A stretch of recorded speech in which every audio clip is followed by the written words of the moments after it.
V6 con 258 caballos, la más indomable de las Amarok.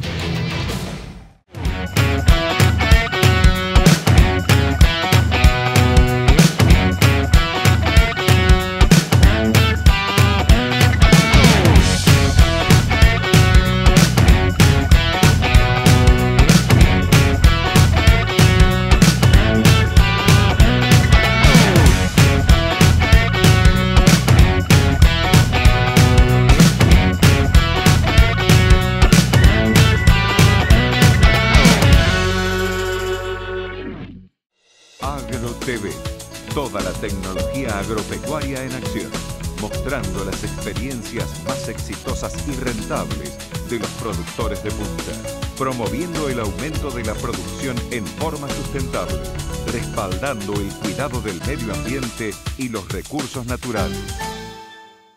El programa Sistema Chakras se trata de un sistema de trabajo integrado abocado a desarrollar tecnologías sustentables ajustadas a los distintos sistemas de producción. Nos concentramos en generar respuestas concretas a demandas concretas a través de sus dos espacios. El espacio Chakras, que tiene un enfoque más a nivel local, y el espacio Redes, que tiene un enfoque de generación de conocimiento más a nivel regional. No, ahí está. Sí, se escucha. Bueno, muchas gracias. Antes de comenzar, quiero brevemente comentarles de qué vamos a estar hablando en este panel que está enmarcado dentro del programa Sistema Chakras y precisamente dentro de la red de nutrición de biológicos de APRESID. Antes de que me olvide, quería agradecer a las empresas que auspician a esta red y ellos son Sumitomo Chemical, Helm, Fitoquímica, Hello Nature, Índigo, Altec, Microvidas, Prula y Biotrop. Bien, esta charla va a estar versando en, como les comenté, dentro del marco de la red de biológicos, donde vamos a comentar los objetivos y actividades que se van a estar realizando a lo largo de la campaña 2023 y aportar información, sobre todo desde su módulo de transferencia, sobre el uso de bioestimulantes desde dos perspectivas. Desde la perspectiva legislativa, regulatoria y desde la científica. Es por eso que hoy en este panel contamos con la presencia de Martín Torres Dugan. Martín es graduado de FAUBA, donde también realizó su maestría en Ciencias del Suelo y su doctorado en Recursos Naturales. Actualmente es consultor de Tecnoagro en el área de fertilidad de suelos y nutrición de cultivos y corresponsal de IFA. Desde el año 2021 es coordinador técnico de esta red de biológicos. Por otro lado, presentamos a Norberto Arias, quien va a estar disertando desde el aspecto regulatorio que les comentaba. Norberto es graduado de La Plata, director de Agrochem Consultores SRL. Es una empresa especializada en registros de fitosanitarios, fertilizantes, biocontroladores, bioestimulantes, entre otros. Brinda asesoramiento técnico en aspectos regulatorios, agronómicos y postregistro. Es cofundador de la red LATAM de consultoras regulatorias de insumos agrícolas que nuclea a consultoras de 17 países de Latinoamérica. Desde hace 8 años está enfocado en la regulatoria de productos de bajo impacto. Y para finalizar este panel contamos con la presencia de Alfredo Curá. Alfredo es profesor e investigador asociado de la Cátedra de Biología Aplicada y Alimentos de la Facultad de Agronomía de la UBA. Realizó su postdoctorado en el Centro de Expresión Génica Vegetal en la Universidad de California y ha publicado numerosos artículos sobre Azospirillum y microorganismos promotores del crecimiento. Sin mucho más, le cedo la palabra. Martín.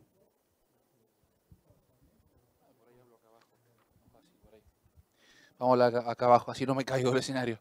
¿Cómo están? Buenas tardes. Un gusto que estén aquí. Yo voy a molestarlos un ratito y aquí están los dos que realmente nos van a agregar valor en este panel, que son los colegas que hemos convocado para justamente charlar y discutir sobre temas tan interesantes como los que Suyay hizo alguna introducción. Yo simplemente voy a estar comentándoles un poquito qué es la red de nutrición biológica, o la red temática de nutrición biológica que estamos ya hace un tiempito llevando a cabo en APRESID. Como ven allí, la finalidad es básicamente generar un espacio, ¿sí? Es una red, no una red de ensayo, sino es una red temática, ¿sí?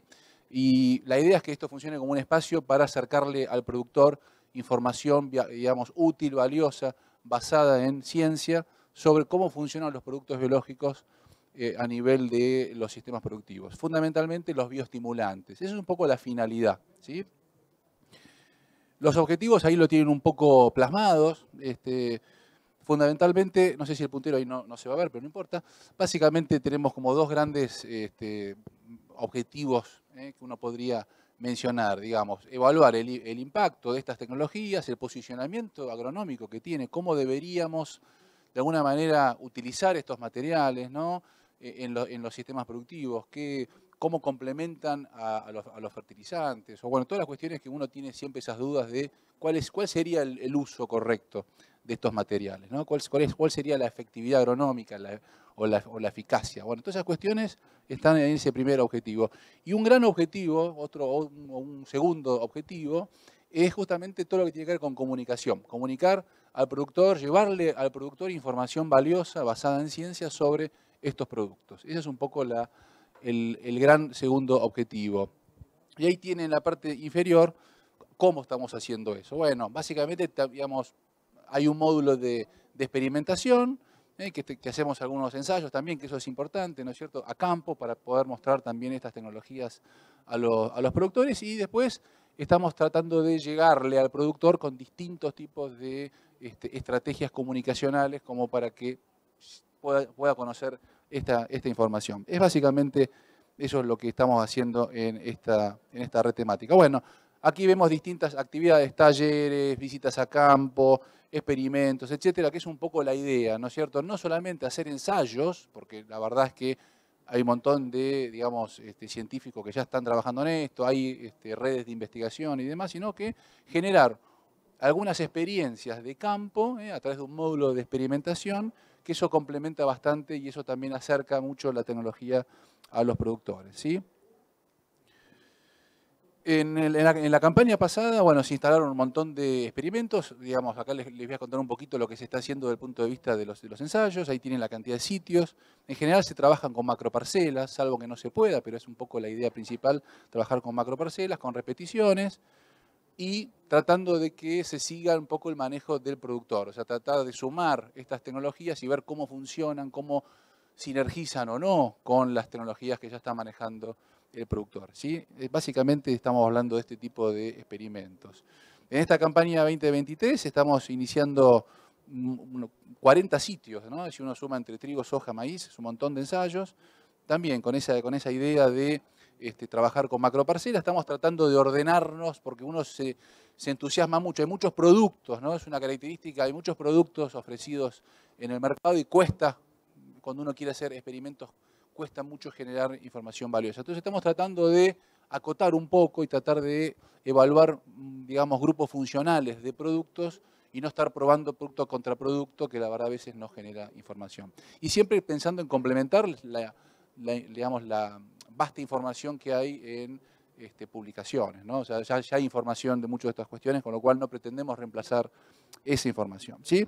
Siempre trabajando con repeticiones y con testigos, con tecnologías puras, combinadas. Esa es un poco la idea de lo que es la campaña actual.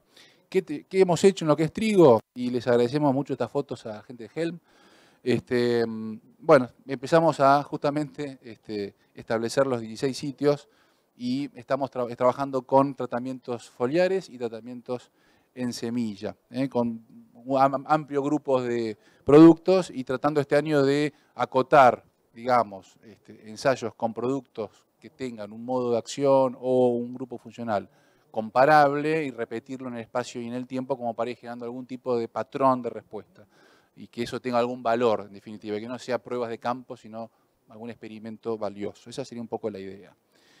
Bien, y metí la pata porque me pasé, ¿no? Bueno, eso es lo que yo les quería transmitir un poco sobre la red. Después, obviamente, en el espacio de intercambio que vamos a tener, podemos seguir charlando si tienen dudas más específicas sobre cómo funciona. Y ahora vamos a dejar que siga Norberto. ¿Vas a hablar de acá? Sí, no sé. ¿Cómo se mueve esto? ¿Cómo? Bien, perfecto. Bueno. Gracias, buenas tardes. Gracias a Presid, a Martín por la invitación. Bueno, yo voy a tratar de hacer algo, sacarle a toda la parte regulatoria. Sí. Primero, si me llego a caer pueden reírse, pero la parte regulatoria que es medio pesada y vamos a tratar de darle algo más de dinamismo, y la intención es no hablar ni de leyes, ni de resoluciones, ni lo que dice el artículo X, sino darle por ahí una visión diferente. Bueno, lo que vamos a ver es muy por arriba, porque no hay muchos datos certeros, digamos, ciertos, sobre la cantidad de productos registrados que hay en la Argentina. En Brasil hay un poco más de información, pero también falta, y en Chile tampoco hay información certera sobre los registros, pero bueno, ahora lo vamos a ver, para tener una referencia de 3 países de Latinoamérica, pero después vamos a enfocar exclusivamente en Argentina. Después vamos a hablar sobre una clasificación actual, que es la normativa que hoy está vigente, y una propuesta que salió en consulta pública de SENASA hace muy poco. Seguramente va a modificar, no sabemos todavía cómo, porque seguramente hubo algunas observaciones de cualquier ciudadano. Así que bueno, vamos a ver cómo la diferencia entre una y otra. Los grises que hay en la propuesta que se está planteando ahora, los puntos críticos y por último la regulatoria como llave del negocio. Primer punto, los bioinsumos registrados en la Argentina. O sea, ustedes ven que desde el 2011 hasta el 2018 hubo una tendencia relativamente aplacada, una meseta con pequeños vaivenes. Esto básicamente estamos hablando de registros de productos ya que en biológico podemos hablar también de commodities, como es los rizobiales o el Azospirillum. A partir del año 18-19 empieza un crecimiento bastante amplio de un incremento de registros de estos mismos productos, pero la incorporación de otros productos, y ya esto es hasta el 22, por supuesto, y ya en enero de enero a mayo del 23 ya había 130 productos registrados. Esto suma también los productos orgánicos, que son a base de aminoácidos y otro tipo de productos que no necesariamente son a base de microorganismos. Cuando hablamos sobre los bioinsumos para nutrición que están registrados en la Argentina, tenemos que en bioestimulantes son un 16%, ahí incluyo aminoácidos, ácidos húmicos y otro tipo de productos que pueden considerarse bioestimulantes.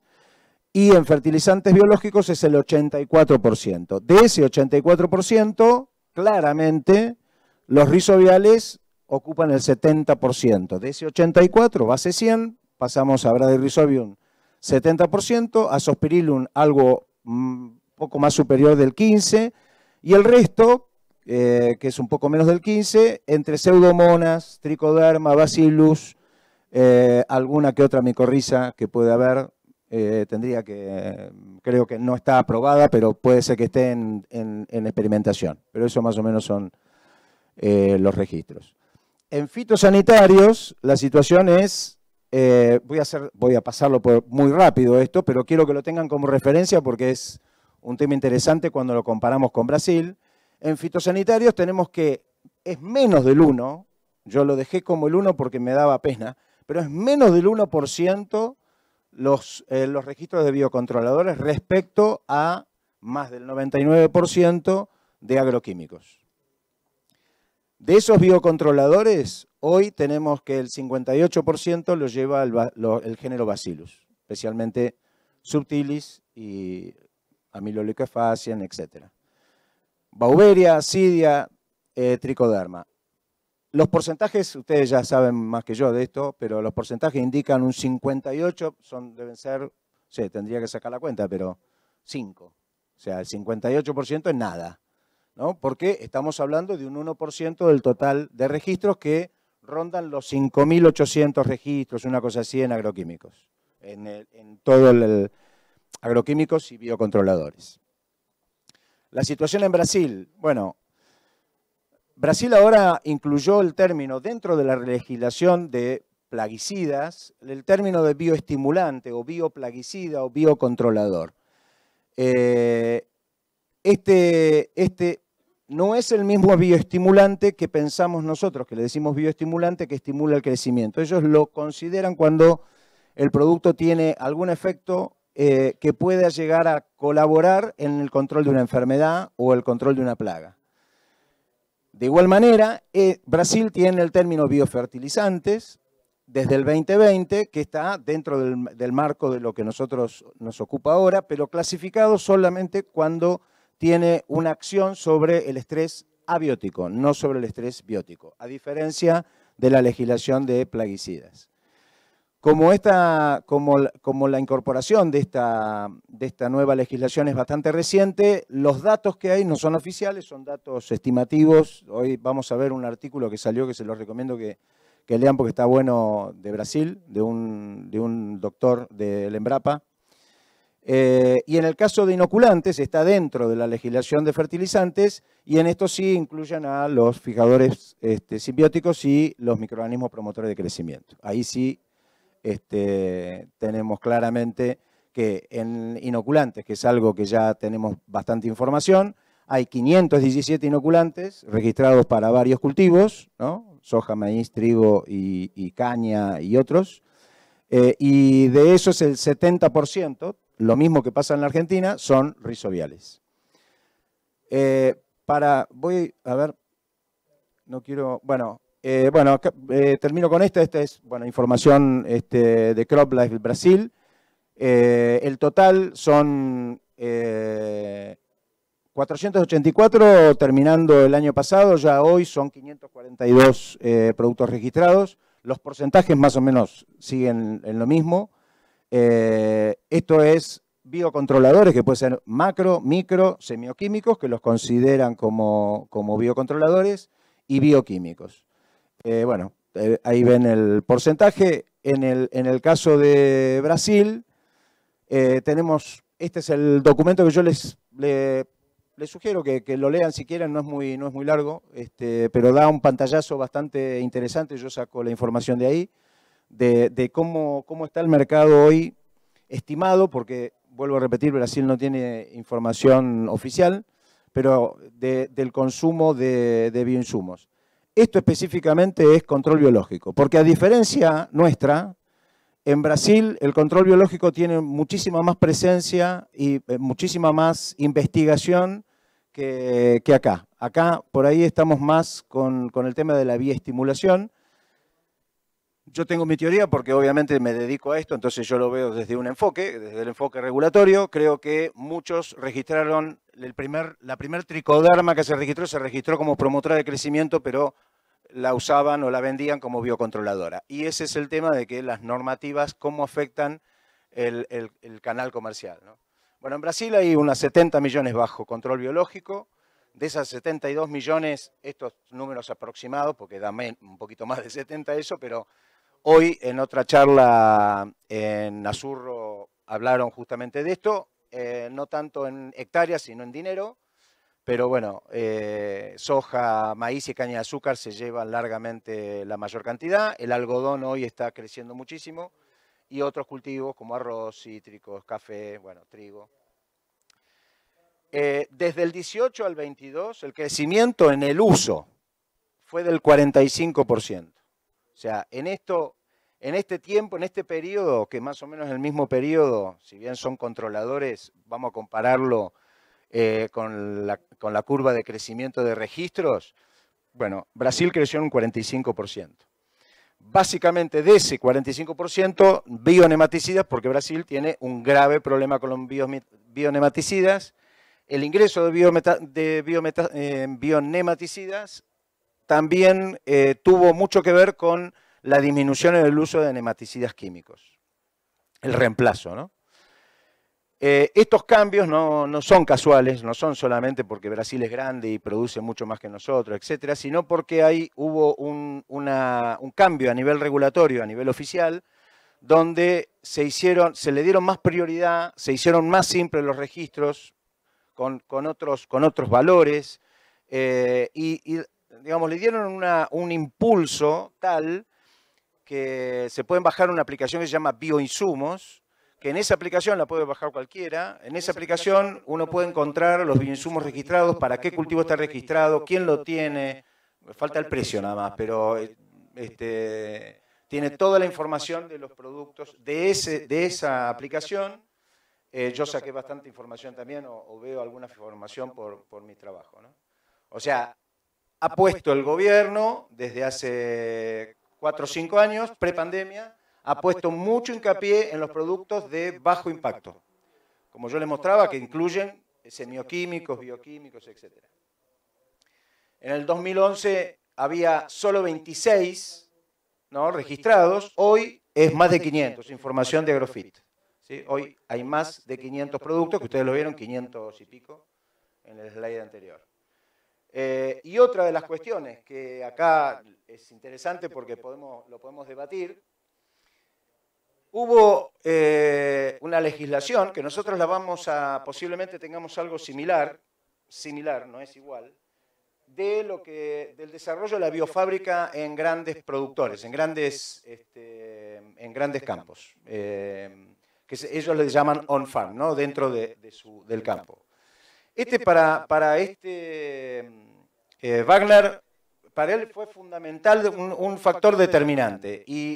Y leí el porqué, porque también yo tengo algún contacto con Brasil, con CropLife Brasil, y digamos, ha tenido fueron en contra de esta propuesta, de que los mismos productores, las grandes facendas, pudieran hacer sus propios productos.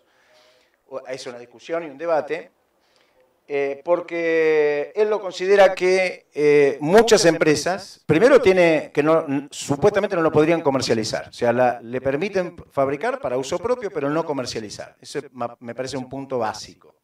Pero segundo, que creó como un vínculo con las empresas, con Embrapa, producción de bioinsumos, compra de fermentadores, equipamiento, profesionales, o sea, se generó una ola del tema biológico que visibilizó, digamos, el tema de todo lo que es bioinsumo en Brasil.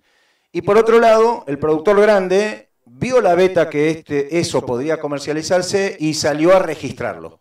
Porque estos productos no es necesario registrarlos, pero para comercializarlos sí. Entonces salió a registrar. Bueno, esto favoreció, según el autor, interesante el punto de vista porque a mí casi me convence, pero bueno, es para discutirlo. Acá tenemos una diferencia que en la Argentina nos hacen un permiso, la propuesta, no está vigente todavía, un permiso para comercializar a nivel artesanal. Bueno, pues lo vemos. Chile, rápido. Bueno, también Chile tiene desde el 21 el término bioestimulante. Muy reciente, no hay mucha información, pero es un registro declarativo. O sea, lo que se registra en la empresa y lo que tiene que declarar es qué es lo que está importando en la etiqueta y ser respetuoso de eso y no cambiarlo. Pero no hay un registro de bioestimulantes, nada de eso. Sí que se está estudiando, esta es la clasificación que ellos tienen, bioestimulantes, fertilizantes y mezclas, ¿sí? Y en el caso de la información, no hay mucho para mostrar, igual algún dato voy a mostrar, pero porque justamente no hay productos registrados, por lo tanto solo empresas, y tampoco el SAG de Chile declara cuáles son las empresas que comercializan este tipo de productos o importan este tipo de productos. Esto es una información que yo saco de una tesis de Somara Campos, que es de la universidad, y de la red chilena de bioinsumos, donde da más o menos someramente el porcentaje de distribución de lo que es biocontroladores, bioestimulantes, biofertilizantes y bioremediadores, que son los microorganismos que se utilizan en el suelo para descontaminar, petróleo, etc., ¿no? De eso, de los biocontroladores, el 20% se lo llevan los bioinsecticidas, y la distribución es 17 fungicidas, nematicidas 6 y el 5% entre bacterias y otros productos. Ahí pueden llegar a entrar elicitores, etc. Hay 72 empresas de bioinsumos y 228 productos registrados. Ahora, esto teniendo en cuenta el mercado de biocontroladores específicamente, ¿sí?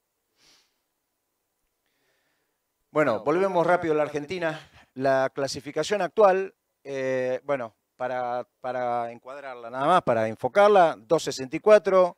Esta legislación es una legislación, es un manual que recopila todas las normativas que había desde el año 60, 58, bueno, recopila todo y arma un manual, lo mejora un poco, pero obviamente esto fue en el 2011, no incluye el término bioinsumo, sí biológico, pero no bioinsumo, ¿sí? Y que la clasificación es por la composición o por su aplicación. Esta es la clasificación actual, la que está vigente.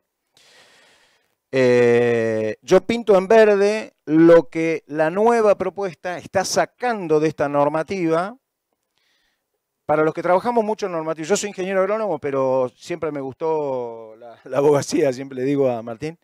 Pero, nada, o sea, hay que tener una mirada regulatoria, digamos. Pero también hay que tener una mirada, saber de la cosa que se regula. Y ahí tenemos un problemita. Bueno, nada, va a coexistir esta normativa con una nueva donde esto que está en verde se va a sacar. Básicamente van a quedar todos los fertilizantes químicos, enmiendas químicas, acondicionadores químicos, para un lado. Va a desaparecer preinoculantes y productos preinoculados, porque era medio como un invento. Hoy creo que no hay ningún registro de esos, porque no preinoculado es semilla preinoculada, o sea, no se podría, es medio loco. Y van a pasar estos registros a clasificarse con una propuesta, ¿no? Donde define el término bioinsumo, buenísimo. Después no vamos a hablar de definiciones puntuales, pero si pueden leerla, qué sé yo, hay para mejorar en esa definición. También habla de estimulantes, también habla de licitores, o sea, aparecen palabras que están ahora muy en boga. Y los clasifica en fertilizantes biológicos, estimulantes biológicos, enmiendas biológicos, no microbiana, microbiana, no microbiana, microbiana. Pero cuando mezclamos la clasificación y la vemos con la definición que nos propone la normativa, ahí empezamos a ver grises, ¿no? Posiblemente, bueno, esto no está en vigencia, como yo les decía, pero bueno, seguramente por una cuestión política y por una cuestión que vienen trabajando, el SENASA viene trabajando hace mucho tiempo, es factible que salga una nueva normativa. Hoy lo que hay es que la clasificación es compleja, porque separa un estimulante de un fertilizante, porque dice que el fertilizante biológico es aquel que aporta de manera directa un nutriente. O sea, es una clasificación que aplica por ahora, salvo que la ciencia avance de otra manera, pero por ahora a los rizobiales, a los microorganismos simbióticos, nada más. Y se desconocen otras funciones, ¿sí? Varios productos pueden ser considerados en diferentes clasificaciones. Ese es un problema, y ese es un problema con la definición, porque la definición es amplia, ambigua por ahí, entonces determinado producto, y yo doy por ahí algún ejemplo, aminoácidos es un estimulante, la prolina, por ejemplo, es un aminoácido, generalmente se registran como aminoácidos libres en general, pero aquellos que tienen un mayor contenido de prolina son dirigidos por ahí a aquellos cultivos que tienen un estrés hídrico, por ejemplo, pero también aportan nitrógeno. Entonces, ¿cómo lo registro? Tiene una materia orgánica, un porcentaje de nitrógeno, puede tener un porcentaje de nitrógeno que puede ser considerado. De hecho, se considera, o sea, yo tengo en registro, tengo que declarar el contenido de nitrógeno en un aminoácido. Bueno, a ver, difuso, un fertilizante mezclado, como por ejemplo una pseudomona, mezclada con, recomiendo una pseudomona, lo discutimos también, con un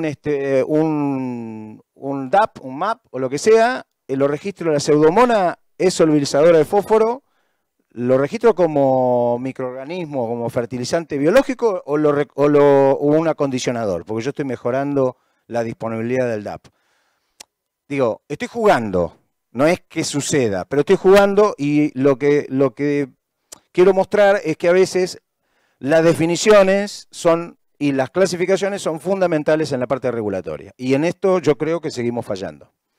Bueno, Hay otras clasificaciones, incluso que son más simples, incluso del Ministerio de Producción, que hizo un informe muy, muy interesante, que fue del Ministerio de Producción, creo que fue, donde tomó una clasificación y es mucho más clara, pero bueno, SENASA no la ha tenido en cuenta. Bueno, obviamente todo lo que les vengo diciendo, que donde cuando nosotros tenemos una definición que no es muy clara o no hay definiciones porque hay algunos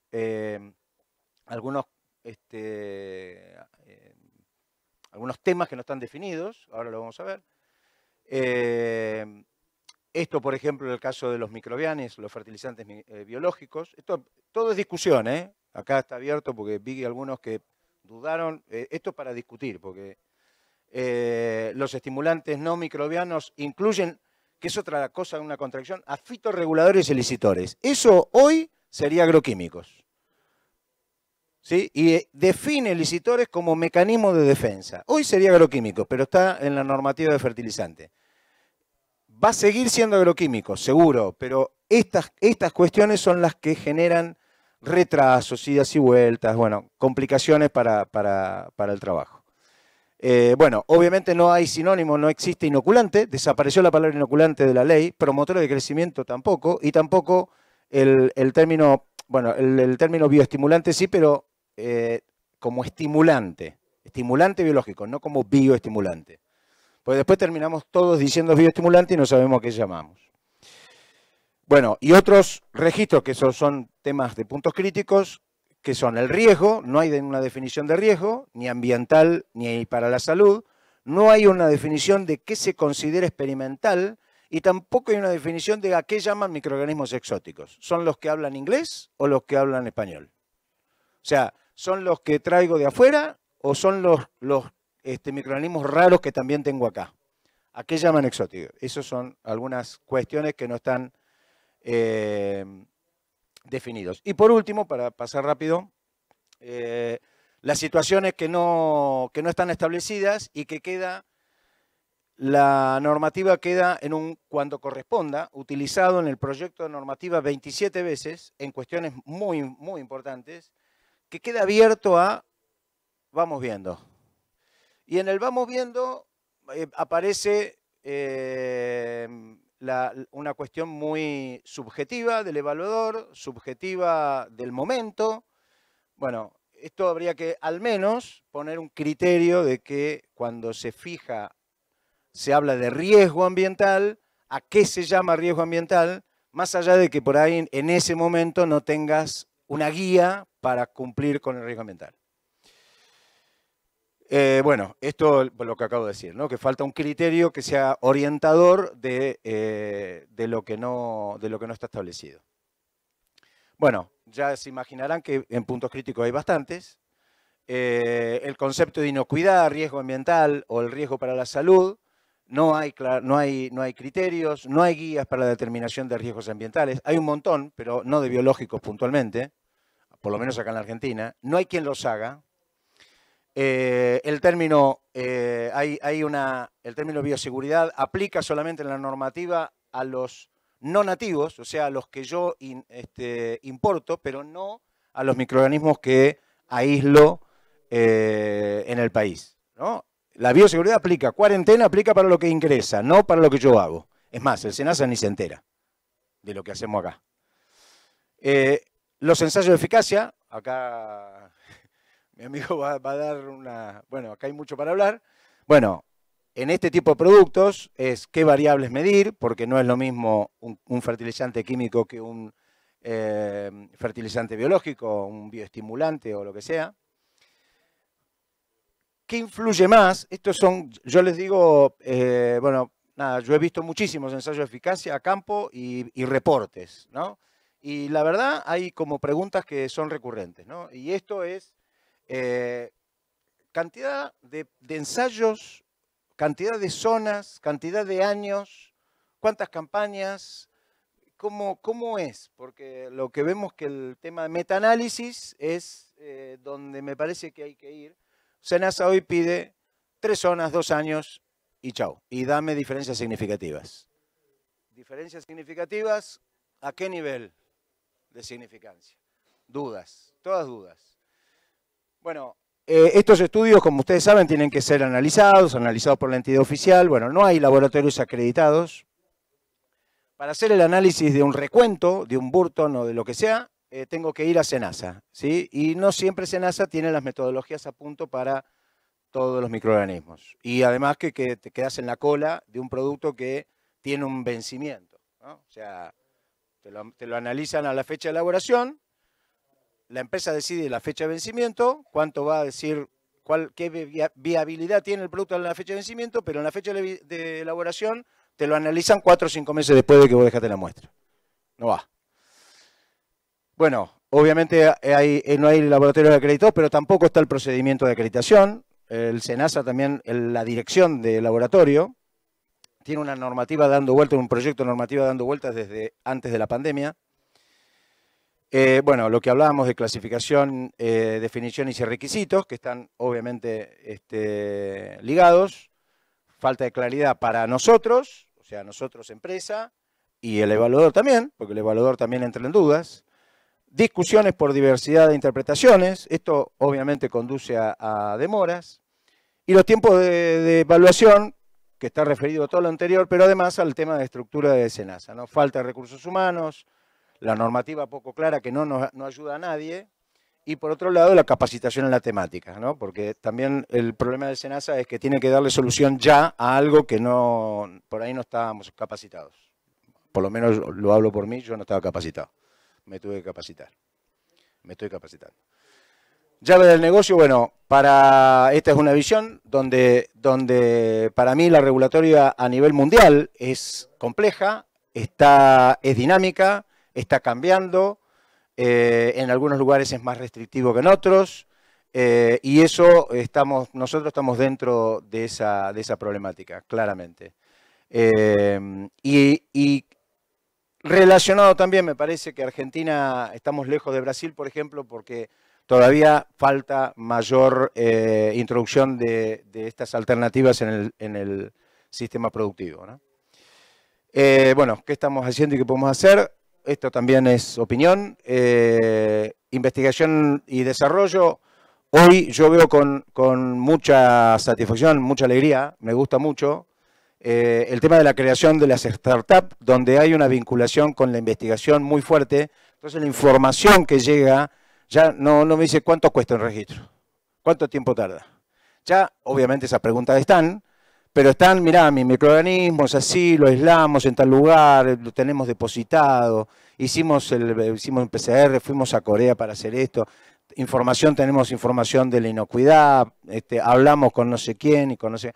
Eso lo están teniendo las startups, ¿sí? No estoy diciendo que las empresas grandes no lo tengan, pero esto es nuevo, las empresas grandes ya vienen de antes, esto es nuevo y y tiene mucha energía porque en general es gente joven. Bueno, hay que meterle a una vinculación institucional público-privada más fuerte.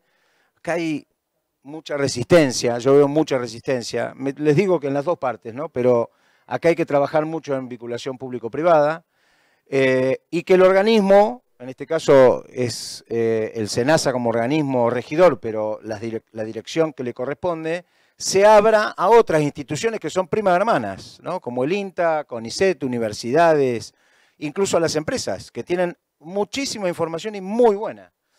Bueno, eso también es lo que creo que por lo menos del lado que trabajo yo soy consultor de empresas, estamos tratando de meter con un costo bastante alto, pero bueno, hay que seguir. Obviamente, formación y capacitación de personal, profesional. Claramente no podemos legislar aquello que no se conoce. Y en el caso del proceso propiamente dicho, tomar el ejemplo de Brasil, que hacerlo menos burocrático, más simples y darle prioridad, ¿no? Bueno, el último es el recurso humano. Bueno, para mí, cuidar el suelo es cuidar la vida.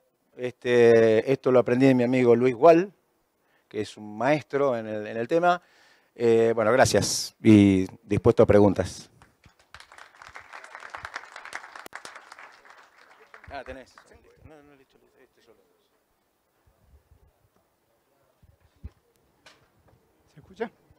Buenas tardes. ¿Se escucha bien? En primer lugar, muy agradecido de la invitación de APRESID. Es un honor participar del Congreso. Es realmente reconfortante estar acá. Muchas gracias a APRESID, muchas gracias a la red de nutrición biológica. Bueno, permiso. Perdón. ¿Listo? Bueno, ahí tienen mis datos y el título de la charla de hoy. Espero no aburrirlos porque buena parte viene de la bioquímica. Yo doy bioquímica en la Facultad de Agronomía. Me he dedicado prácticamente todos los años estos a estudiar desde lo bioquímico, pero finalmente en un punto de origen soy agrónomo. Como ingeniero agrónomo uno tiene que pensar si lo que estás viendo en el laboratorio, si los resultados que se ven en una placa de Petri o en un, no sé, en el invernáculo, después lo podés ver en el campo. Y ese para mí es lo que define el hecho de que un inoculante, o como definan llamarlo, funciona o no funciona para mejorar la calidad o mejorar los rendimientos, la calidad, la sanidad de los cultivos, etcétera. Los cultivos de los que voy a hablar en particular. Muy bien. Esta va a ser la dinámica de la charla. Vamos a ver algunas definiciones, tipos de bioestimulantes, observaciones y cambios que se hicieron al principio, cuando había una PGPR, que yo voy a definir exactamente qué es una PGPR, y eso, si de alguna manera se le podía encontrar algún tipo de respuesta desde lo bioquímico. Esas observaciones se hicieron durante muchos años, hasta que, bueno, hubo gente que empezó a tratar de estudiar y encontrar el por qué ocurría eso. ¿Qué posibles mecanismos se generaban en la interacción planta-PGPR? Les pido disculpas, pero ya lo voy a decir que es una PGPR. Después hicimos ensayos a campo, por supuesto, con distinto tamaño de las parcelas, desde 15 hectáreas hasta ensayos donde había parcelas de 10 metros de largo por 3 de ancho. Bueno, los ensayos hechos principalmente en maíz y en soja. ¿Qué efectos tiene la sequía? Y de hecho hicimos un ensayo este verano pasado, que es la réplica de un ensayo que se hizo en 2017-18, que lamentablemente todos conocen el resultado de ese año, de esa campaña y de esta campaña. Eso se hizo con soja, con 2 niveles de fertilizante fosfatado. Bueno, conclusiones y agradecimientos. Pero en definitiva, esta es una definición que la van a encontrar, y de hecho yo le puse ahí el link por si quieren leer el artículo. Es una definición muy interesante del investigador belga Dujardin, y dice que un bioestimulante es cualquier sustancia o microorganismo que sea capaz de mejorar la eficacia de la absorción de nutrientes por parte de la planta, por supuesto, mejorar la tolerancia a estrés. En mi experiencia, y lo he estudiado desde el punto de vista del estrés abiótico, principalmente el estrés hídrico. Eso fue donde yo les voy a mostrar algunos resultados. Pero por supuesto el resto de estreses, como el estrés biótico, es muy importante y hay muchos estudios hechos. Los distintos tipos de bioestimulantes, esto lo van a encontrar en internet, pueden ver que hay distintos elementos. ¿No tienen láser esto? No, para más, no importa. Bueno, distintos tipos de bioestimulantes. ¿Qué cosas hacen en general? Bueno, estimulan el crecimiento, básicamente la biomasa radical, la biomasa aérea. La osmoprotección sería una cosa muy importante y que de hecho ocurre. La protección frente al estrés oxidativo, que en definitiva todo eso es estrés. El estrés abiótico, biótico, originalmente es un estrés oxidativo. Transporte de nutrientes, aporte de hormonas, eso hay incluso compuestos comerciales que se venden, que son extractos de algas, que tienen muchos componentes, hormonas, principalmente auxinas.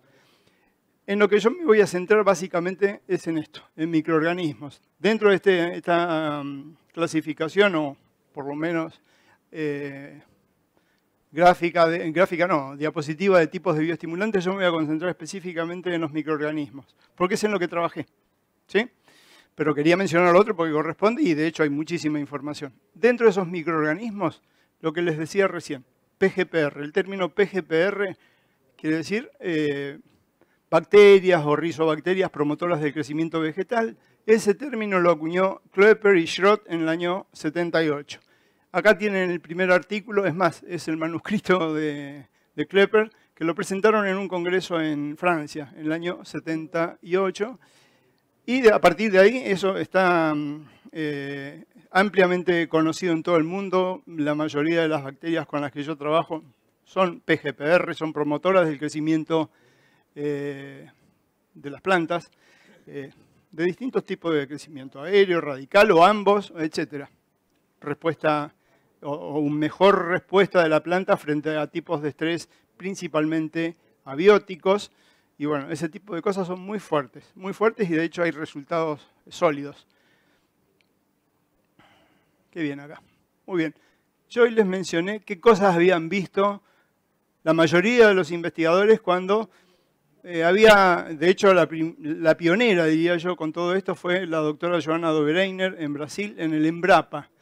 El Embrapa, si no me equivoco, y alguien si quiere corríjame, el Embrapa es el equivalente al INTA en Brasil. Ella trabajaba en un lugar que se llama Seropédica y vio que había plantas que crecían mejor que otras. Entonces aisló de esas plantas que crecían mejor, que se veían más verdes, más lindas, más grandes, y determinó que había una bacteria que después la designaron Azospirillum. Y bueno, y todo su grupo no solamente aisló Azospirillum, sino después Herbaspirillum y un montón de bacterias más que se utilizan mucho en Brasil, muchísimo. Esto es lo que ven. Estas son fotos mías, pero lo que yo quería señalarles es que lo que ellos veían originalmente era, bueno, una planta que no tiene una bacteria y la otra que sí la tiene. Bueno, esto es tomate inoculado con una mezcla de PGPR que hicimos en el laboratorio. Desarrollo radical, por supuesto, biomasa. Acá van a ver mezclas, en el caso de maíz, distintas mezclas. En general siempre van a ver el testigo sobre el lado izquierdo y los tratados sobre el derecho, ¿sí? Y fíjense que en el caso ahí de maíz, se lo señalo simplemente. Lo que es el Mix 2, que yo llamo Mix 2, es mejor, por supuesto, que todos los demás. Pero el Mix 1, que tiene una mezcla de PGPR, que obviamente uno debería esperar que por lo menos promuevan algo, terminan resultando peores que el testigo, ¿sí? El mismo maíz, pero hecho en maceta. Esto fue la tesis de maestría de uno de los estudiantes, el testigo y las distintas mezclas.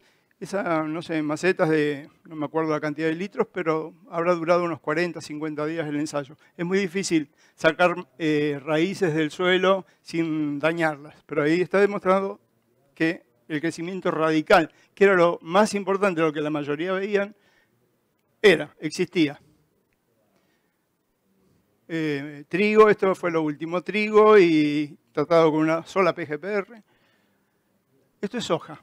Soja traída del campo, de un ensayo que yo les voy a señalar. Soja que tiene no más de 20 días, plantulitas que tienen no más de 20 días, el testigo y el tratado con una mezcla que después voy a señalar cuál es, una mezcla bacteriana. Obviamente el testigo implica que tiene Bradyrhizobium japonicum, que es la bacteria que sí o sí tiene que tener la soja para producir nódulos, por supuesto.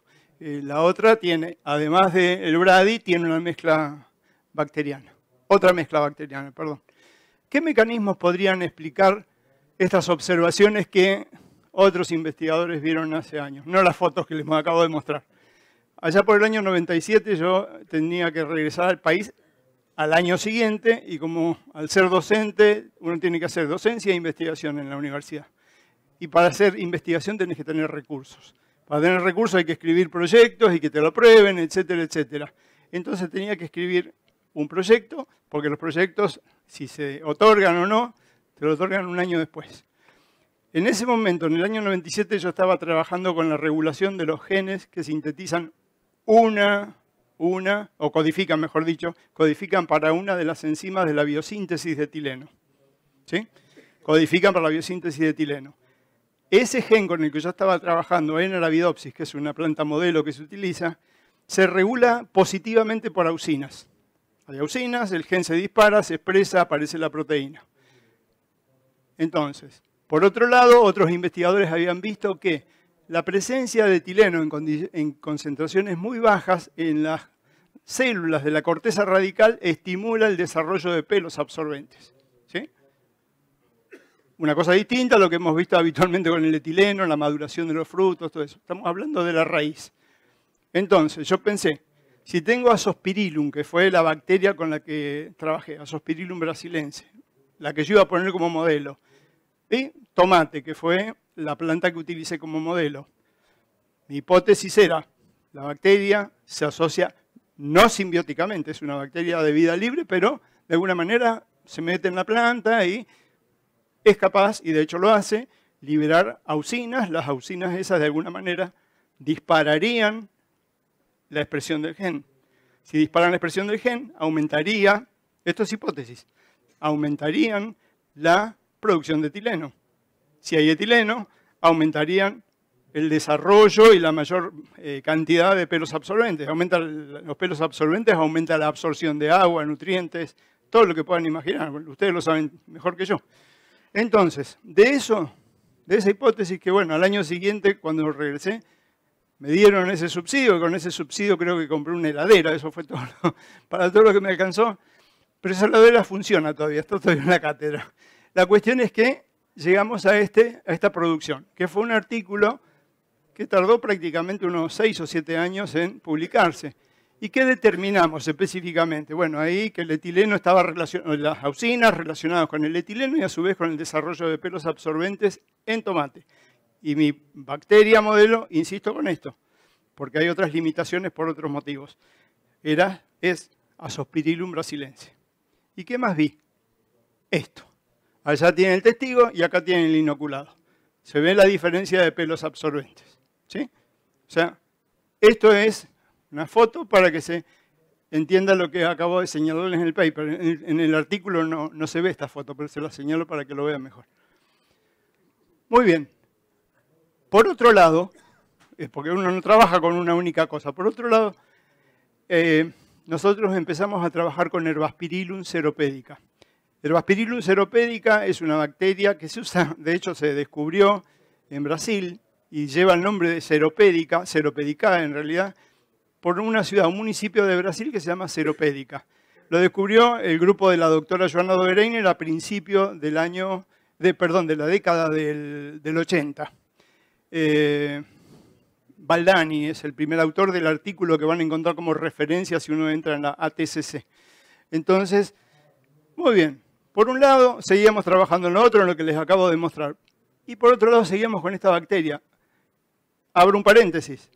Esta bacteria es de uso comercial ahora, no en Argentina, sino en Uruguay. ¿Para qué? Para inocular el arroz. Hay un nombre comercial, uno puede entrar y lo van a ver y funciona muy bien. Esta bacteria, en el caso nuestro, la usábamos como modelo para ver su interacción con el maíz, porque se lleva bien con plantas de tipo, no sé si les suena esto, pero tipo C4, o sea, fotosíntesis C4, una fotosíntesis de plantas que son plantas que provienen de climas tropicales, subtropicales, etc. A partir de esto y con la aparición de nuevos estudiantes que vienen a tratar de terminar su tesis hacer su tesis de grado para recibirse de ingenieros agrónomos, aparece un estudiante que me pregunta si tenía algún tema de trabajo. Y lo puse, o sea, se nos ocurrió trabajar utilizando la bacteria Herbaspirillum, ¿sí? Herbaspirillum ceropedica, específicamente después una cepa que les voy a mencionar, utilizando esa bacteria y maíz. ¿Por qué el maíz? El maíz es un cultivo caro. El maíz, donde uno pierde una planta, pierde plata. Entonces yo quería ver el efecto que existía, si es que había algún efecto, entre la inoculación con Herbaspirillum, que cuando yo digo se asocia no es simbióticamente. Hay una asociación, hay un gusto, una predilección entre Herbaspirillum y maíz. Pero ¿qué pasaba eso si lo sometía a un fuerte estrés hídrico? Entonces teníamos que trabajar con plantas que no superaran los 15, 20 días, en condiciones controladas, con sustratos que no retengan nada de agua prácticamente. Había que hacer un trabajo bastante laborioso, era regar prácticamente todos los días, etc. Pero ¿qué hicimos? Entonces, hicimos un experimento en invernáculo donde teníamos dos sets de cosas. teníamos semillas de maíz, todas inoculadas, perdón, controles e inoculadas con Herbaspirillum. Había unas que iban a ser regadas durante esos 15 o 20 días que duraba el experimento y otras que iban a sufrir un estrés hídrico fuerte. Iban a ser regadas con una solución de 0,1x de una solución nutritiva que se llama Hoagland. O sea, para que le aporte algo de nutrientes a la plántula que estaba ahí. Entonces, esa otra parte, esa otra mitad del ensayo tenía el testigo y tenía, por otro lado, las que habían sido inoculadas.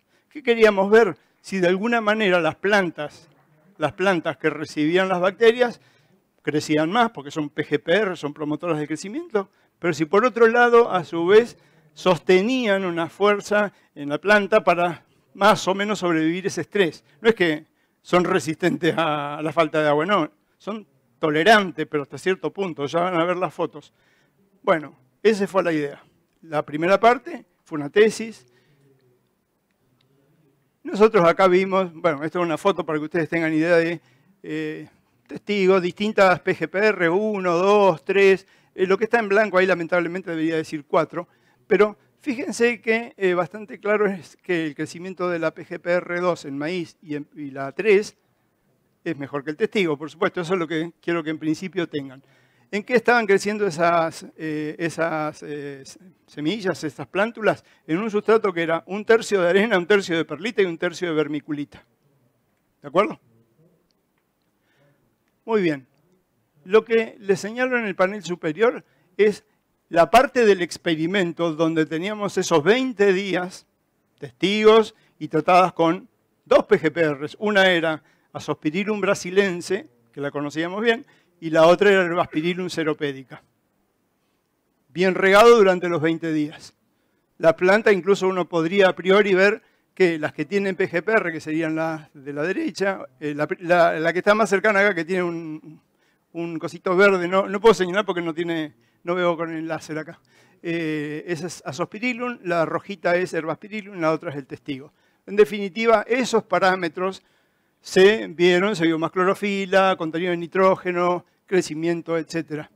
¿Y qué pasaba con las que habían sido sometidas durante esos segundos 10 días o la mitad del ensayo a un estrés hídrico? Estrés hídrico significaba regarlas. El día 10 fue su último riego, después el día 15 y después no regarla más. O sea, 5 días pasaron, por lo tanto la planta estaba chicharrada. 5 días en un sustrato como ese es realmente duro. Y acá se pueden ver los resultados, ¿sí? La testigo, lo puse en azul y en rojo simplemente para significar que una tiene agua y la otra en algún momento sufrió un estrés hídrico muy fuerte. Eso pasó, eso se hizo una tesis, etc. Durante el ensayo ese aparece otro estudiante que manejaba más el laboratorio, manejaba más la parte de, hacía PCR de tiempo real, hacía un montón de cosas muy interesantes desde lo bioquímico, y a mí me interesaba también la parte genética, si había genes que se expresen, cosas por el estilo. Entonces lo puse a trabajar al otro estudiante, viendo resultados que ya habían aparecido de la tesis de Diego, a ver si se veía algunos cambios a nivel de las células, o sea, expresión de genes, contenido de prolina o lo que fuere. Entonces, les muestro nada más que una sola diapositiva y lo que está mostrándole esta figura es la concentración de malondialdehído. El malondialdehído es una molécula que es una señal de que hay daño celular. O sea, tenés más malondialdehído, que sería, por ejemplo, eso que está señalado ahí en el testigo sin color o en blanco. Eso significa que esa célula está sufriendo un estrés, en este caso estrés hídrico. Muy bien, lo que ustedes ven a la izquierda que dice WW es lo que está bien regado y ven ahí los tres tratamientos. Control, el que está en el medio es Azospirillum, que tiene un gris más clarito, y el otro es Herbaspirillum. Cuando fueron sometidos a lo que dice D abajo, que sería la sequía, obviamente los niveles del malondialdehído crecieron. O sea, había daño celular, había pérdida de estructura celular. Y con las bacterias, en alguna no fue tanto y en otra es prácticamente imperceptible. Si esto uno lo mira, bueno, ahí está, perdón, me olvidé de mostrarle la flecha. Pero si uno lo mira directamente en la imagen, ve esto. Entonces, esto me está diciendo que lo que yo había visto antes aparece acá. Incluso si ustedes son observadores y miran las 3 últimas fotos, las que están hacia la derecha, y específicamente ven la que tiene el botoncito rojo, eso es Herbaspirillum, ¿sí? Plantas que han sido tratadas, plantas que habían sido inoculadas originalmente con Herbaspirillum. Y fíjense que el daño, obviamente, es mucho menor que en el testigo, pero si uno mira, esto es lo que quiero señalar, el valor que tiene malondialdehído es distinto que el de Azospirillum, ¿sí? El Azospirillum, que es el que está acá en la derecha, está bastante bien, ¿sí? Son un montón de días seco total. Espero que no se aburran con lo bioquímico, pero tenía que darle explicaciones bioquímicas para ver cosas que uno había observado en los experimentos. Bueno, eso terminó con este artículo. También está ahí el link para que lo puedan ver. Ahora sí, lo que les decía recién y que todo agrónomo un poco se pregunta, agrónomo productor o el tipo que pone la plata para hacer esto en el campo, ¿lo hago o no lo hago? Bueno, mostrarme resultados en el campo. Entonces, hicimos ensayos de maíz inoculados con PGPRs y ahora les voy a mostrar, no tengo muchos ensayos hechos, hay básicamente, si bien hemos hecho cosas en invernáculo y lo demás, pero lo que les voy a mostrar está hecho a campo en 2 situaciones distintas y 2 situaciones, hablo de 2 locaciones y 2 campañas diferentes. Muy bien, la parte superior, fíjense lo que les decía hoy, la campaña 2017-18 es el mismo ensayista, Federico Lagrasa, que hizo este ensayo. Como lo ven acá en maíz, también se hizo en soja. Y el de soja únicamente, porque nos alcanzó para eso la plata, del 2022-2023 se repitió este año. Se lo voy a mostrar después. Él utilizó 2 niveles de fertilización fosfatada diferentes y los resultados, como ustedes pueden ver ahí, son incrementos, en la parte superior hablo, y incrementos que no son despreciables, está bien, son dos situaciones, una locación, un ensayo, con 4 repeticiones, pero en principio no son despreciables.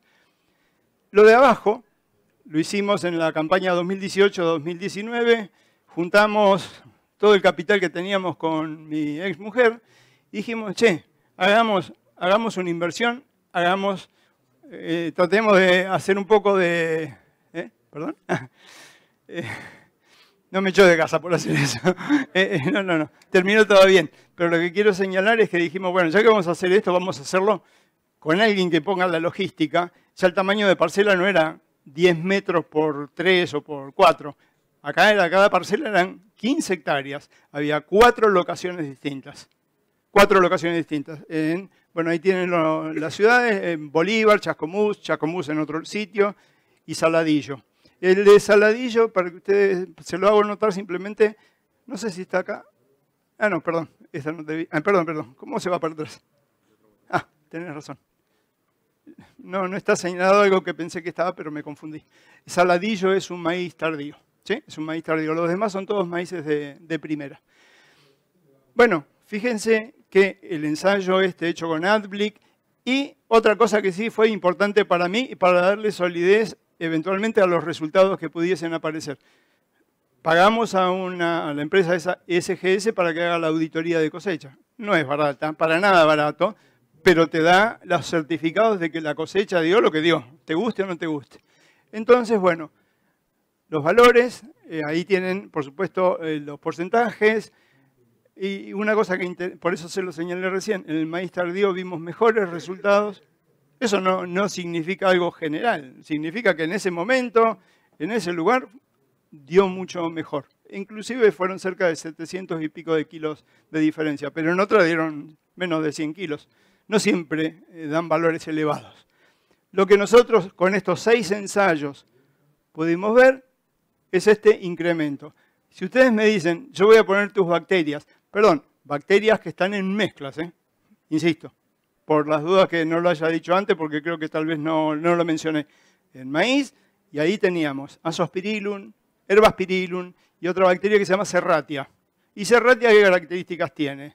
Y acá entramos con el tema de las definiciones, si es un biocontrolador, eso es un solubilizador de fósforo. Serratia plimutica es una bacteria que solubiliza fósforo y además es biocontrolador de varios fitopatógenos.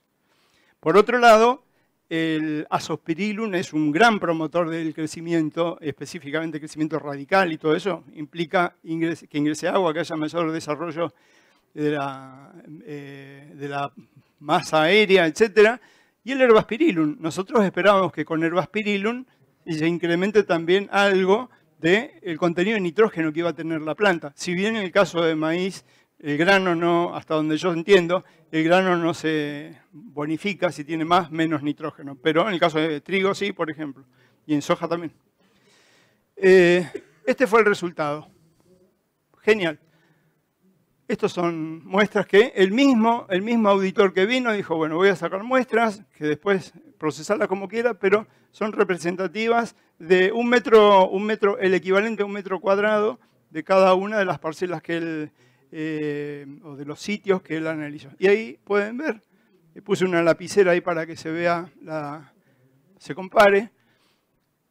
El tamaño de los granos fue una cosa que me llamó la atención. El tamaño de los granos, si bien no fue la variable dentro de los componentes del rendimiento, que hay dos principales, el número de granos o el peso de los granos, lo que más varió fue el número de granos.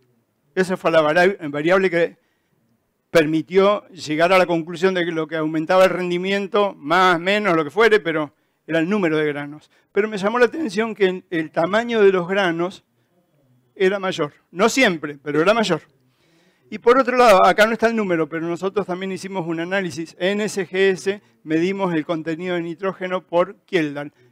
Lo hicimos porque quisimos, ya que estaba, y porque lo tenía ese antiguo tesista que trabajaba en SGS. Le dije si podíamos hacer el análisis. Y dio 7 con algo el que tiene PGPR y el otro dio un punto porcentual menos. Está bien, insisto. Como no se bonifica, no pasa nada, pero uno puede extrapolar eso posteriormente para verlo en soja o en trigo. Ensayos de soja inoculada. La soja, estos ensayos que les voy a mostrar, son muchos de ellos, algunos son de tesis de grado, por supuesto, de ensayos que también hicimos con AdBlick, como les mostré recién, y con auditoría, otros con Federico Lagrasa. Hay 10, 11 o 12 ensayos. Y cuando ahí dice inoculados con PGPR, voy a hacer referencia a qué cosa tenía esa soja inoculada. Tenía Bradyrhizobium, obviamente el control era solo Bradyrhizobium. La inoculada con PGPR era Bradyrhizobium, Azospirillum, Herbasperillum y Serratia. ¿De acuerdo? Muy bien. Los resultados. Esta es lo que tengo hasta el 2021. La empresa Barenbroek, bueno, nos prestó en esa era época de pandemia y había que hacer lo que se pueda para no perder las campañas, pero ustedes piensen que en una cátedra donde uno recibe recursos como investigador para hacer ensayos, los ensayos cuestan caro y los recursos son realmente limitados. Por lo tanto, no podemos tener un set de 500 ensayos hechos en todo el país. Gracias a Dios y a mucha gente que participó ahí, lo hizo gratuitamente, incluso Barenbroek y algunas de las que están ahí. Entonces, comienza con el 2013-14, un ensayo en lobería, fue una tesis.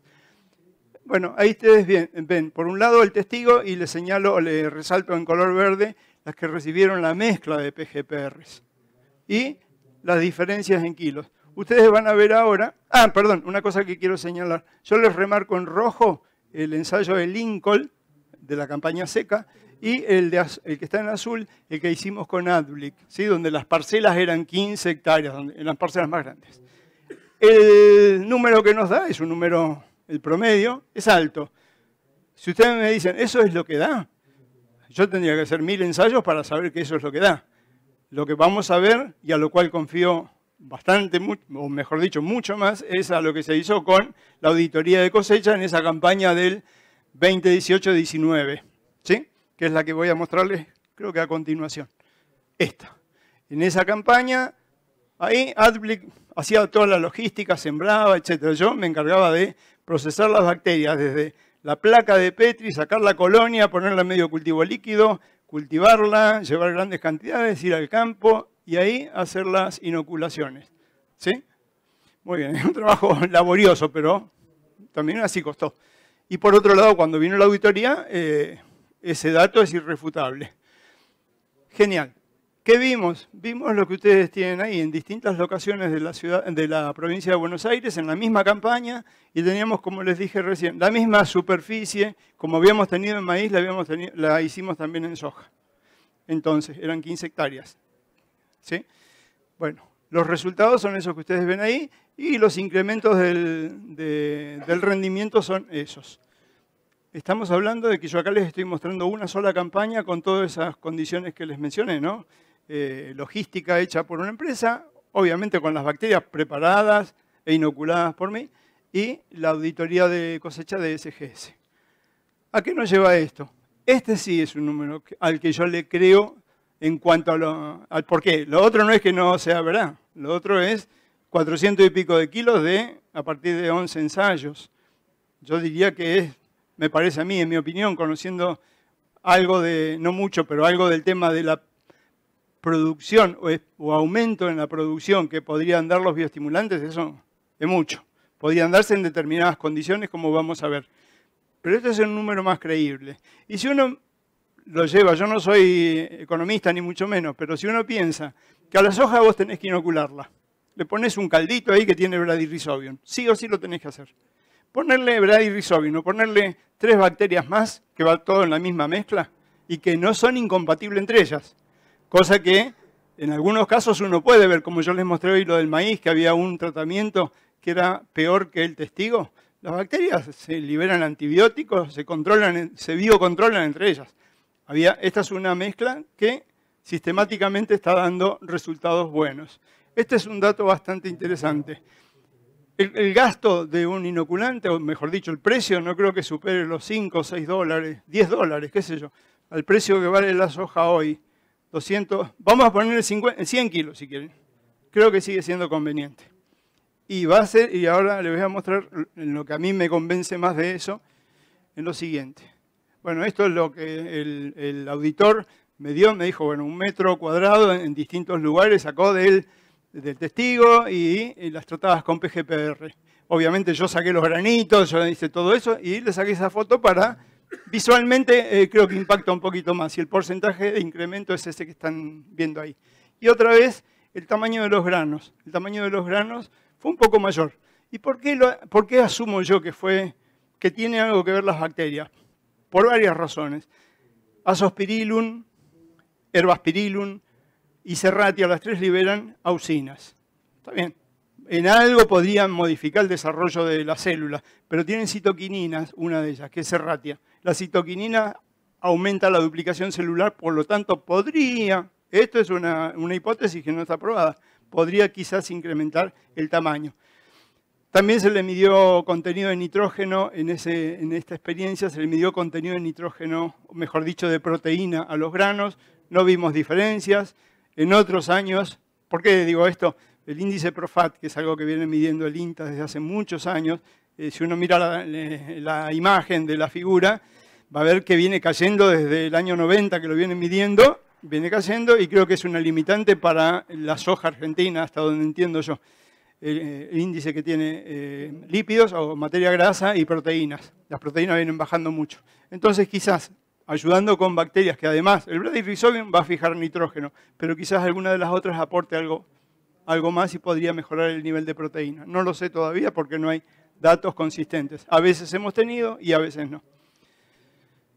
Muy bien. Esto sí, faltan 2 o 3 diapositivas nada más, pero esto me resulta interesante y vuelvo a la campaña 2017-18 que hoy les había señalado en rojo. Eso se hizo en Lincoln y donde ustedes ven los tratamientos, ven PGPR más o más PGPR y 2 niveles de superfosfato triple. ¿Sí? 0 y el control. Ese año, y bueno, y tienen los rendimientos y fíjense el número de granos. Peso de 1000 granos ni lo tomemos en cuenta porque creo que ese año en la zona se cosecharon en promedio menos de 500 kilos por hectárea el que cosechó.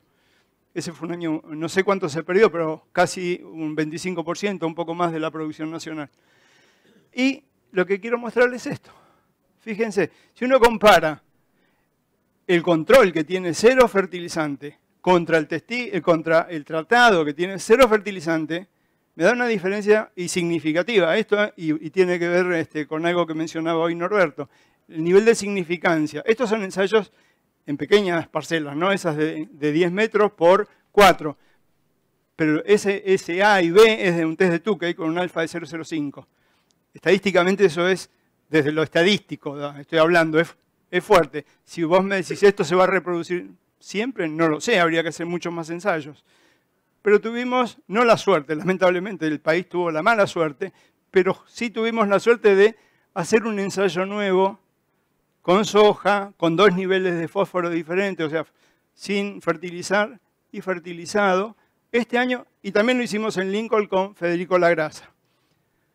Fíjense, ahí él sacó la foto desde el aire y lo que él señala con ese redondelito verde es la parcela. O sea, la parcela no, el ensayo que estaba llevando adelante. Fíjense que está todo seco. Lo único verde que aparece ahí en la zona es donde está el ensayo de este que les voy a mencionar. Acá no lo tengo como tabla, lo tengo como imagen, pero quiero que ustedes vean lo siguiente. En esta campaña, el testigo sí está fertilizado.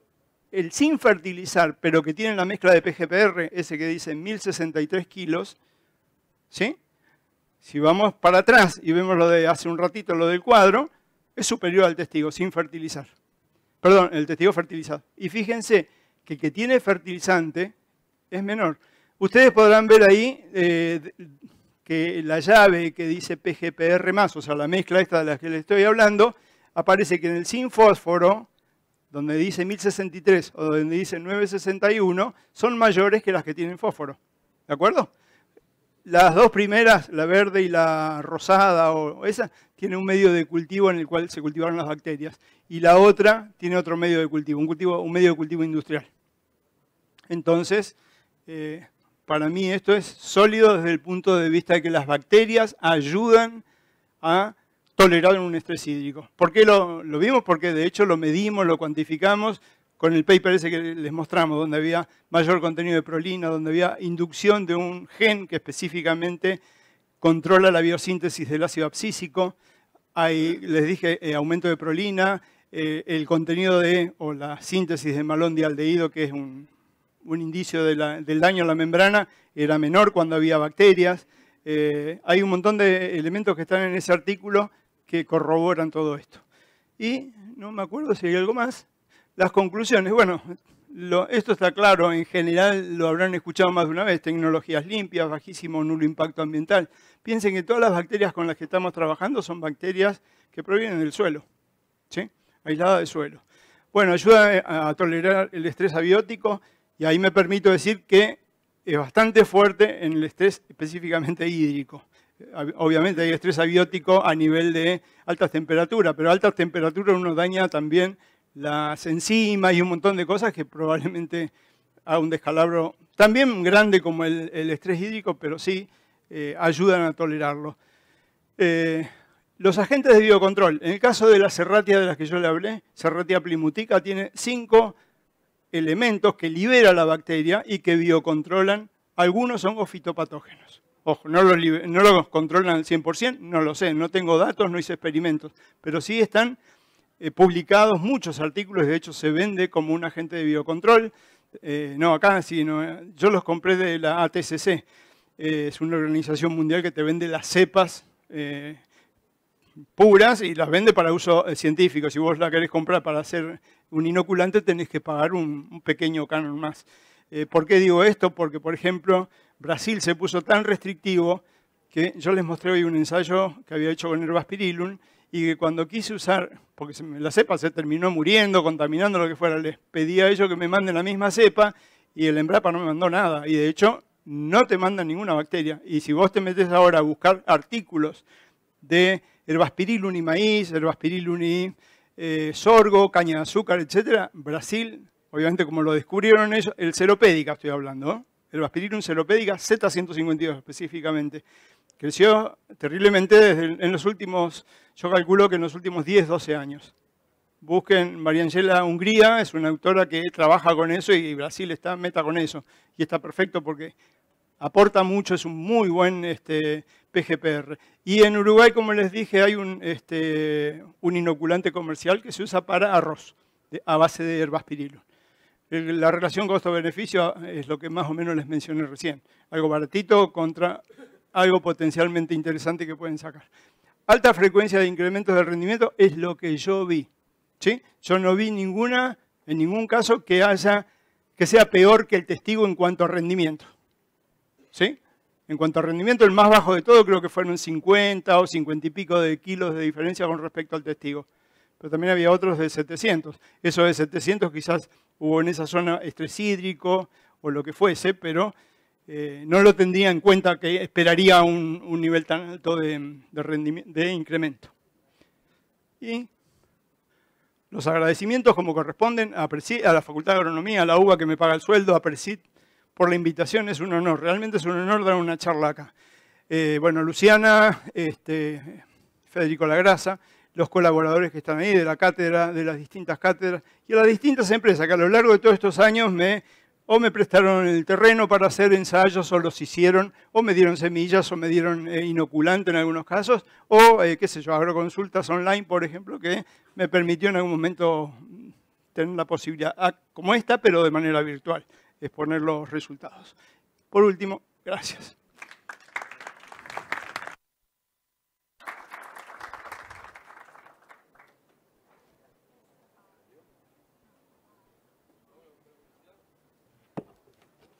Muchísimas gracias. Vamos a ir al espacio de preguntas. Llegan algunas preguntas desde los que están conectados desde la virtualidad. Tenemos otras que queremos llevar a la discusión. Y para el público, los que tengan preguntas, levanten la mano y se le va a acercar un micrófono. Necesitaría, si tienen otro para los disertantes. Voy a empezar por Alfredo. No se saque los auriculares. Hay una pregunta para usted. Si se puede mencionar el efecto sobre la expresión de la enzima ACC, desaminasa. No, ACC sintasa, la que les mencioné. Bien, ¿y qué efectos tendría sobre el etileno? Esa es la pregunta. Tal vez es la sintasa. Por eso yo perdón, ¿me aprendió esto? Sí. ¿Me escuchan? Sí. Por eso cuando hablé sobre el etileno, yo señalé específicamente que trabajaba con un modelo de bacteria. La bacteria es Azospirillum brasilense, una enzima que carece de ACC de aminasa en realidad. El ACC es un producto que tiene 4 carbonos y tiene un grupo amino. Hay muchas bacterias que utilizan eso como fuente nitrogenada. O sea, liberan auxinas, la planta produce ACC y el ACC lo toma la bacteria para sacar de ahí el nitrógeno. En el caso de Azospirillum brasilense no lo tiene. Lo pueden detectar en el paper ese que yo les mostré, que está publicado ahí. Por eso quería dejar claro que si es desaminasa o de aminasa. Dice desaminasa, muy bien. Sí. Lo que yo estudié era, en definitiva, que estaba estudiando afuera, era la inducción de la expresión de los genes de la ACC sintasa, que produce ACC. El ACC se oxida inmediatamente por una ACC oxidasa y da etileno. ¿De acuerdo? La ACC sintasa, que era el producto de ese gen con el que yo trabajaba, el gen se inducía por auxinas. El razonamiento que yo seguí fue el siguiente. Si el Azospirillum libera auxinas, esas auxinas podrían ser tomadas por la planta y aumentar el nivel de expresión del gen. Aumenta la expresión del gen, aumenta el RNA mensajero, hay más síntesis de esa enzima. ¿De acuerdo? En el caso específico del que yo les menciono. ¿Por qué les menciono esto? Porque hay muchísimas bacterias que tienen ACC de aminasa y la utilizan de la otra manera. Bien, gracias. Alfredo, para reforzar, ¿cuándo entonces hay que usar estos productos? ¿Bajo situaciones de estrés biótico a abiótico o independientemente? ¿Qué posicionamiento hay que darle? Si me preguntas a mí, los usaría siempre. Bien. Siempre. ¿Por qué? Por el costo-beneficio, es un caso. Porque además, y acá comparto, no sé si quizás tenga algo para agregar Norberto, yo no encasillaría esto como biofertilizante o como biocontrolador. No, por ejemplo, por lo siguiente, no haciendo una discusión contigo, sino en el sentido no encasillarlo, es tal cosa, tal otra. ¿Por qué? Un ejemplo, o dos ejemplos. Pseudomonas fluorescens PF5. Es una excelente solubilizadora de fósforo, se usa comercialmente, pero además la PF5 tiene o libera 5 metabolitos que controlan 5 fitopatógenos diferentes, o quizás no 5 distintos, pero 3 seguros, son biocontroladores, y la otra es Serratia plimutica, que está totalmente, busquen la literatura y hay montones de artículos donde la señalan como biocontrolador y además solubilizador de fósforo. Bien, gracias. No sé si hay alguna pregunta desde el público, allá levantaban la mano.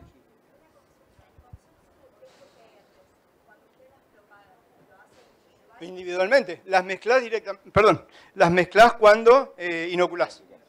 Sí, sí, sí. Que posiblemente, si uno lo mira desde el aspecto de una empresa, y yo no sé cómo sería ahí la cuestión, quizás habría que hacer una vejiga con Brady, otra con Azo, otra con Herbaspirilum, y después cuando haces la mezcla la tirás ahí, y con el chimanguito directamente que llega a la tolva y ahí inoculás toda la semilla. En el caso del maíz, y acá me gustaría, si me permiten agregar una cosa. Para mí potencialmente el maíz tiene o sea, el uso de estas PG, no digo las mías, cualquiera, esas no son mías siquiera, no descubrí ninguna, salvo otras que no están ahí y que no las descubrí yo, el grupo de trabajo. Hay algunas que funcionan muy bien con trigo. Lo que quiero decir es que estas PGPR u otras, hay montones, siempre van a ser beneficiosas y siempre algún tipo de efecto adicional te van a dar, porque sean bioestimulantes, perdón, no uso la palabra bioestimulantes, estimulantes de la tolerancia a estrés hídrico principalmente. En el caso del maíz, ¿por qué trabajamos con maíz en su momento? Porque el maíz, donde uno pierde una planta al principio de la siembra, va a perder rendimiento seguro, ¿sí?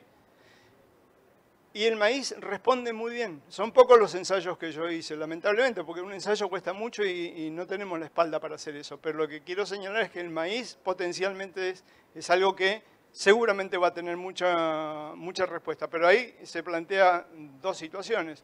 Una, ningún chacarero ni ningún productor probablemente empiece a romper las bolsas, meterla en la tolva y antes de eso inocularla.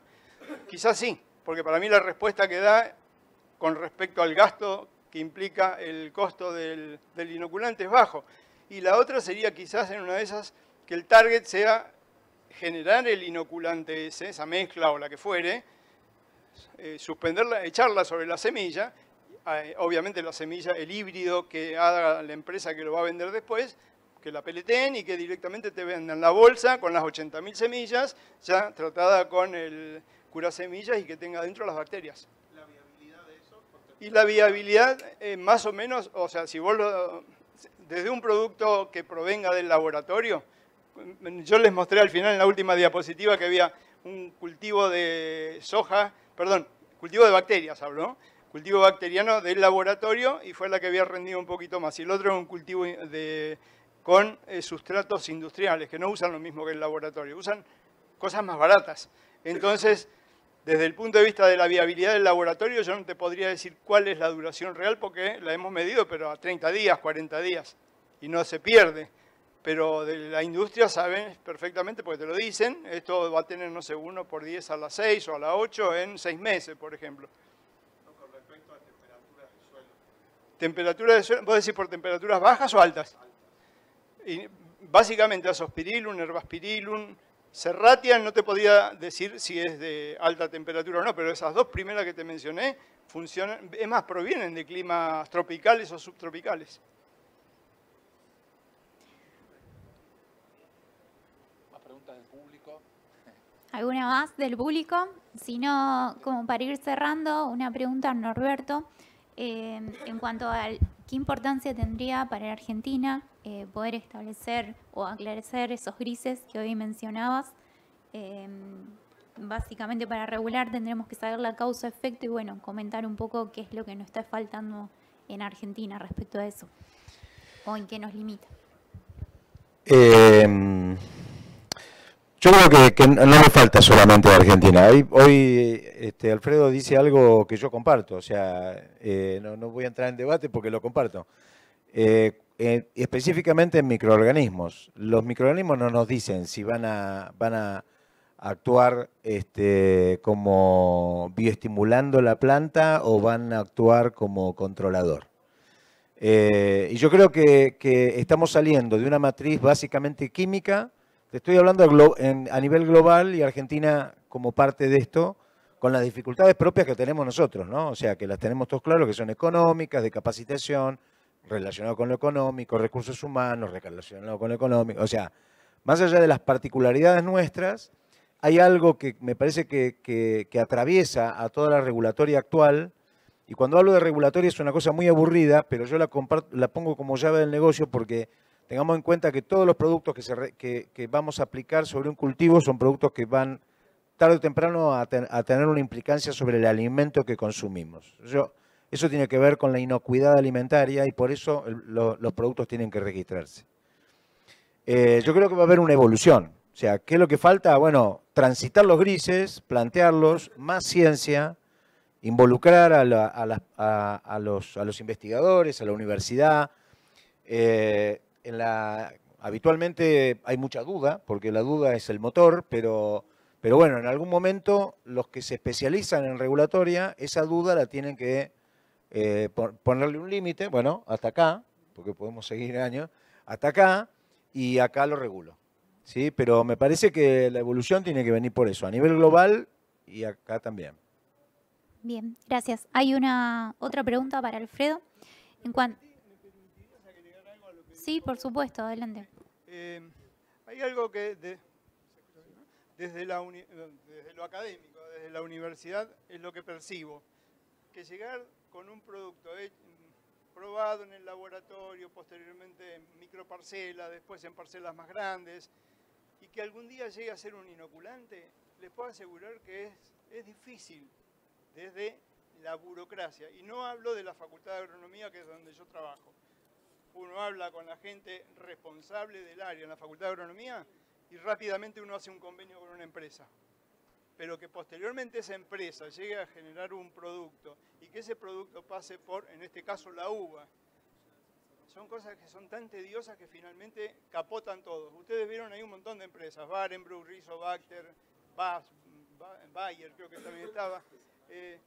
Posiblemente podrían haber tomado esto que vimos y que de alguna manera daba buenos resultados, pero no lo toman por la burocracia, porque esto, como dijo muy bien hoy Norberto, las startups son las que van a generar productos rápidamente. O sea, lo que quiero decir en resumen es que debería generarse un mecanismo que sea mucho más fácil, que vos en 3 o 4 años tengas un producto en el mercado, porque para eso nos dan plata del Estado, para eso nos pagan el sueldo, etcétera, y generamos cosas. Entonces estaría bueno que se llegue a un resultado benéfico. Sí, era para mí la que dije. La que viene es para usted, y ya con esa cerramos. Okay. Habla respecto a la mezcla de microorganismos. Si hay algún efecto perjudicial sobre la acción del Bradyrhizobium cuando uno inocula con Azospirillum, en caso de que no se respete la proporción a favor de Bradyrhizobium, dada la expresión de auxinas. ¿La pregunta cuál es? Si hay algún problema de incompatibilidad. Mira, cuando hice las mezclas, cuando se hicieron todas las mezclas, uno tiene que tener el siguiente criterio, que de hecho es más o menos a la hora de inocular la semilla, estoy diciendo, ¿no? Sí. A la hora de inocular la semilla. Perdón, ¿me escuchan ahí? Sí, perdón. Capaz que no escucharon nada de lo que dije antes. Bueno, la cuestión es la siguiente. Cuando vos haces, inoculás 50 kilos de soja, por ejemplo, el patrón que se usa es más o menos agregarle entre 250 y un poquito menos de 300 o 300 centímetros cúbicos del inoculante. Esa es la proporción. Hablo antes de sembrar la semilla. ¿Cuál es la pregunta? Yo ya la entendí. Ahora la respuesta que le doy. Yo tengo bacterias, obviamente el inoculante a base de Bradyrhizobium es el que o cultivé en el laboratorio o generosamente me regaló alguna empresa. Pero imaginemos que sea el del laboratorio, que quizás tiene 1 por 10 a la 11, 1 por 10 a la 12, con suerte, cuando son muy crecidos. Entonces yo lo que tengo en cuenta es el volumen, ¿sí? O sea, trato de tener mediciones de Bradyrhizobium, de Azospirillum, de Herbaspirillum, de Serratia, que tengan una densidad óptica 600 nanómetros equivalente. Entonces, a partir de ese número y del número de bacterias por microlitro, que sean todas estandarizadas, pero principalmente el criterio es usar el mismo volumen. Eso es lo que hacemos nosotros. No sé si eso responde un poco la pregunta que hizo esta persona. Puede ser, puede ser. Bueno, por ahí vamos cerrando. Sí, sí. Como, no, si tienen no ganas, queda digo. No queda tiempo, ya entonces no están muy malo, muy malo. echando. Desde ya agradecer Martín, Alfredo, Norberto por la predisposición y a toda la audiencia.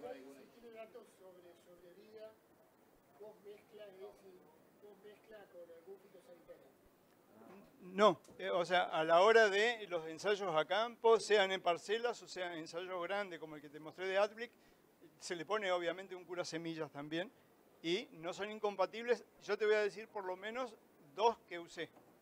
Uno, el de BASF, que se llama Acronis, ¿sí? Es compatible 100% con la mezcla que les mostré hoy. Y el otro se llama Poncho, que no sé cuál será la mezcla, que seguramente ustedes lo conocen. Con ese tampoco hay problemas. ¿La viabilidad es tu pregunta? La viabilidad yo no la puedo medir. Lo que sí se hace es, después de una cantidad determinada de días en el campo de esas semillas, pues lo que tenés que hacer es extraer las raíces, machacarlas en un medio estéril y a partir de ese medio estéril empezar a ver si hay microorganismos adentro. Sí, Bradyrhizobium lo vas a ver. ¿Por qué? Porque tenés el nódulo.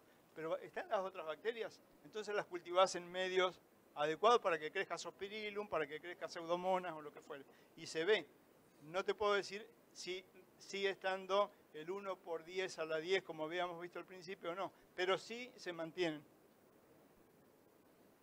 De hecho hay un artículo que tenemos ahí, uno que creo que estaba señalado al principio, donde veíamos incluso cuando vos inoculás maíz con Herbaspirillum ceropédica, y vuelvo a la cepa, Z152, hay una respuesta, porque nosotros en ese artículo que quizás no lo puse, pero sí lo señalo ahora, se midió, siempre en plántulas, porque no podemos trabajar con plantas muy grandes, porque no podemos medir en un cromatógrafo gaseoso cosas que provengan de un material tan grande, pero sí, por ejemplo, con plantas que tenían unos 10 o 15 días eventualmente, que habían sido inoculadas con la bacteria, teníamos controles, inoculadas, y veíamos que el maíz inoculado con la bacteria era capaz de, cuando uno le hace el análisis de, se llama reducción del acetileno, es un análisis donde vos le inyectás acetileno y la nitrogenasa de la bacteria, ¿sí?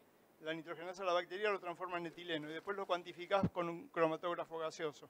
Eso se midió, se publicó, obviamente la bacteria, el control de la bacteria solita también se hacía, ¿no? Por supuesto. Era mucho menor la fijación de nitrógeno por parte de la interacción planta-bacteria, pero sí había. Y también encontramos que había determinados compuestos carbonados, ácidos orgánicos, específicamente málico y oxalacetato, pero principalmente málico, que inducían a que la bacteria se acerque a la raíz. No estoy hablando de algo similar a lo de los lipo, quito, oligosacáridos, que son los que se usan, que lo usa una empresa en mezcla con Bradyrhizobium para que tengas una muy buena y muy eficiente nodulación. ¿Sí? No, de nada. Bueno, muchísimas gracias nuevamente. Cerramos el panel y los esperamos mañana. Producir, crecer, compartir. Es el accionar de AFA, Agricultores Federados Argentinos. Nuestra cooperativa. Es hora de revalorizar lo hecho y celebrar el camino recorrido. AFA, un mundo de 90 años. Hecho entre todos, todos los días.